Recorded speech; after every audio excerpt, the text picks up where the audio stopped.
Já, komið öll sæl og blessuð og góðan dag og það er ánægjulegt að sjá hvað margt fólk er samankomið hér í dag sem vinnur að þessu ekki bara þjóðþrifaverkefni, heldur líka verkefni sem að skiptir máli á plánetunni jörð. Við höfum bara eitt eintak og hún þarf að duga allan tíman.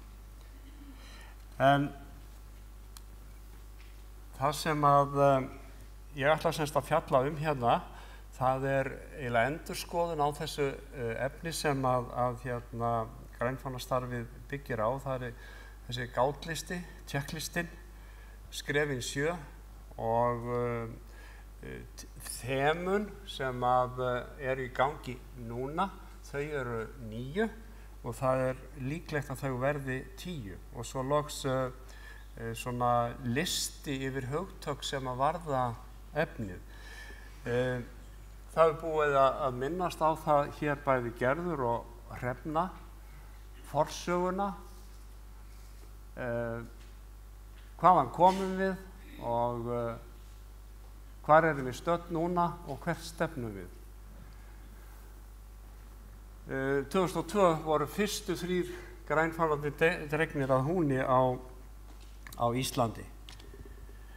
Nú, ISO 14001 fá ekki allir kuldahroll bara.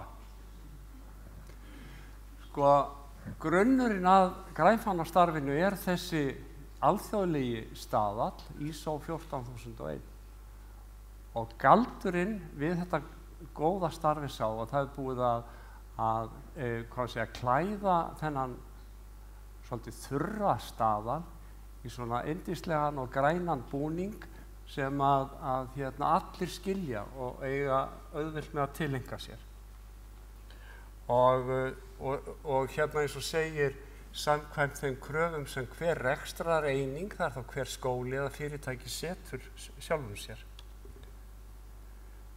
Nú, það er búið að fara yfir þetta en að hluta til, en gátlistin núna, þessi checklisti, hvað erum við að gera og hvaða árangri náum við hverju sinni. Núna erum við að tala þessi 154 atriði og 7 millifyrirsagnir og þemun eru 9. Og þetta skiptir ekki máli upp á komu og punkt, en við höfum þetta til viðmiðunar þegar að við sjáum glæru hér í lokin, því að gátlistin hann hefur, atriðunum í gátlistanum hefur fjölgað mjög verulega. Nú, en núna á þessu ári þá fékkst fjármagn til þess að ráðast í þetta verkefni og starfsmaður var ráðinn til að inna þetta verk af hendi og það er svo sem talar hér. Og hvernig fórum við að þessu? Starfsfólk Landverndar var búið að leggja mikla vinnu í það að afla heimilda og hugmyndir það hvernig ætti að framkvæma verkið og þegar ég kom svo til starfa þá fór gríðarlega mikil tími í því að bara rápa á netinu og afla upplýsinga og síðan niðurstaðan var svo að vinnulagi var það að ég stillti upp gamla gátlistanum eins og þið þekkið af heimasíðu Landverndar og hlóð utan á hann og bætti við hann inn í þennan lista. Og vinnulagi var þannig að í athugasemdadálknum hægra megin á checklistanum að þar var sett í athugasemdir þannig að það er hægt að rekja aftur tilbaka hvaðan breytingarnar komu. Og síðan varðandi skrefin 7 að þá fór ég inn í enska textan og þýddi hann og staðferði. Og þegar maður er staddur hér og horfir tilbaka á þessa vinnu að þá sér maður að það er öll púslin í myndinni, það er heildrænn styrkur heildarpakkans sem að skiptir máli. Þannig að maður má ekki horfa bara á skrefin 7 eða bara á gátlistan, maður þarf að horfa á heildarmyndina því að þetta er allt samofið og í því er styrkurinn fólginn.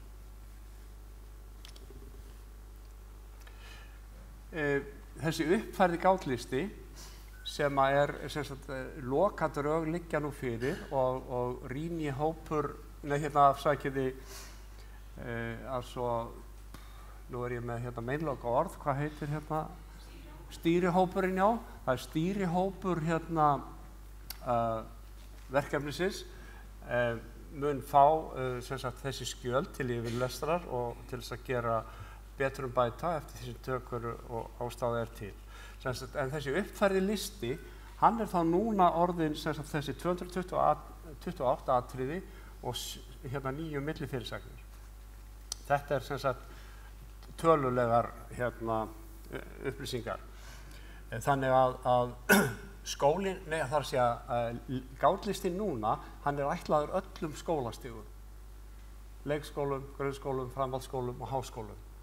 Og í gamla gátlistanum var það þannig, ef ég tek dæmi, að þarna var hérna, ætlast til þess að maður merkti við í öðrum bekk og þriðja bekk og svo framvegis, en núna merkjum við samkvæmt þemum eins og á við hverju sinni, eða í athugasemdadálki þá segjum við, það bara á ekki við. Við erum leikskóli og við gerum ekki svona, og við erum háskóli og við gerum ekki svona þess vegna. Þannig að þetta hérna á nú að við teljum að vera hérna býsna gott. Auk þess hafa verið hérna, já, 10 þemu, sem sagt bætt við einu þema, og við erum með svona líka í bakhöndinni þennan hugtakalista, þar sem að hérna, þeir sem að vinna að þessu í skólan og þeir geti hérna afla sér upplýsinga í þessum hugtakalista. Og þar að auki höfum við sett upp einn tilraunafyrirlestur, Gerður minntist það áðan, hvað væri hérna vel þegið að starfsfólk Landverndar kæmi inn með einhverja fyrirlestra, þannig að þessi tilraunafyrirlestur rusl, hann gæti komið að góðu haldi í þeim efnum. Nú hérna bara sýnishorn úr nýja gátlistanum, við getum orðað það svo, og hérna á hægri hönd þá sjáum við það að fyrirsögnin Orka og vatn, hún er svo sama og var í gamla, og ég sótti mikið í hérna skrefi 7 sem að unnin hafa verið að Reykjavíkurborg. Það var mjög mikið efni sem hægt var að nýta og þannig hægt að rekja þetta. Hérna hefur við svo bara dæmi hérna ítarefni varðandi þema vatn og í sumum tilvikum tekið dæmi eins og þarna sem sagt að þegar ég stend í lauginni og að raka mig þá skrúa ég hérna í bakklefanum með striplast með hinnum köllunum, að þá hérna sápa ég mig og hérna nota svona eitt vaskglas, en sumir hérna þeir standa fyrir framan spegilinn í 5 mínútur eða 6 og spjalla saman og taka svona 50 til 100 lítra vatni meðan þeir raka sig. Hérna annað, já, hérna dæmi hérna hugtakaskýringu, við höfum íslenska og síðan enska og þannig að það auðveldara að googla ef við viljum hérna leita okkur upplýsingar.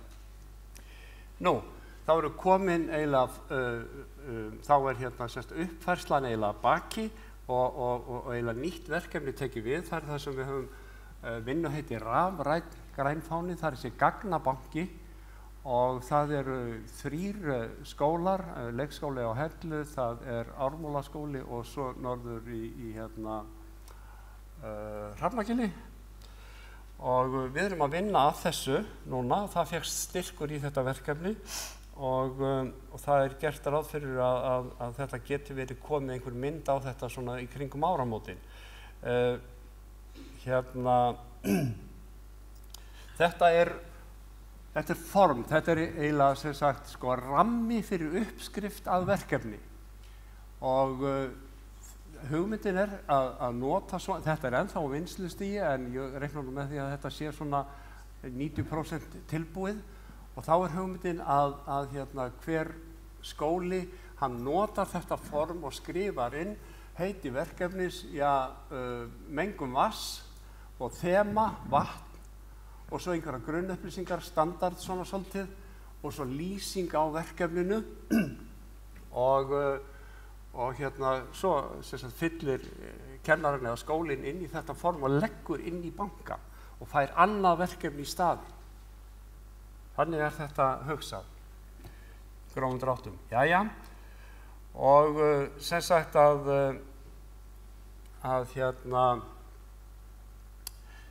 þetta allt saman sem ég hef verið að tala þetta raun og veru bara verkfæri og það mikill ávinningur að þessu, við vitum það og það auðvitað menntunin sjálf, umhverfismenntun og síðan uppeldið, bæði hjá ungum og eldri og við vitum pottþétt það mikill umhverfislegur og samfélagslegur ávinningur að þessu starfi og við vitum það að þetta eykur lífsgæðin og gleðina og það svo erfitt að vigta brosið. Eitt bros getur dimmu í dagsljós breytt. Þetta getum við ekki vigtað en við finnum það.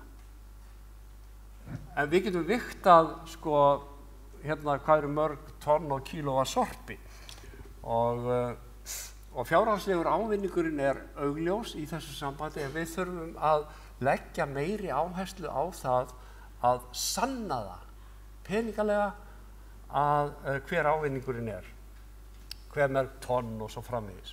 Og þá þetta spurning grænfannaskólarnir að spara peninga. Þau eru við sagt, í þessu markaðsdrifna þjóðfélagi við erum að græða pening og hver á að fá hlutdeild í þessum gróða.